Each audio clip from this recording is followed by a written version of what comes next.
साथीहरू, के तपाईको जीवन विभिन्न प्रकारका डर र त्रासले भरिएको छ वा जीवनमा आइरहेको अनेकौं उत्तर चढावले गर्दा हताश र उदासले ग्रसित हुनुहुन्छ?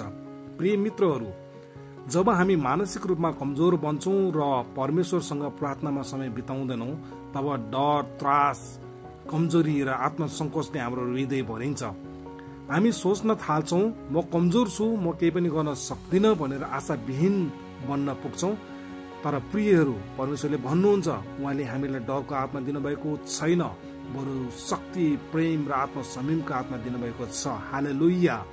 हेर्नुहोस्, दोस्रो तिमोथी 1:7 मा लेखिएको छ, किनभने परमेश्वरले हामीलाई डरको आत्मा होइन, तर शक्ति, प्रेम र आत्म संयमको आत्मा दिनुभएको छ।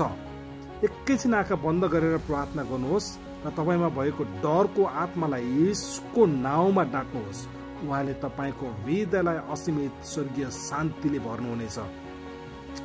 यो विश्वास गर्नुहोस्, तपाईमा परमेश्वरको शक्ति छ। उहाँले तपाईलाई डर होइन, बल, प्रेम र संयमको आत्मा दिनुभएको छ।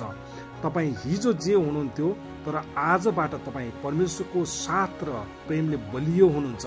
अब उठ्नुहोस्, वचन पढ्नुहोस्, प्रार्थना गर्नुहोस् र प्रभुलाई धन्यवाद भन्नुहोस्। तपाईको मुहारलाई उहाँले चम्किलो बनाउनु भएको होस्। आफैलाई भन्नुहोस्, डर नमान, अब परमेश्वरमा बलियो भइसक्यो।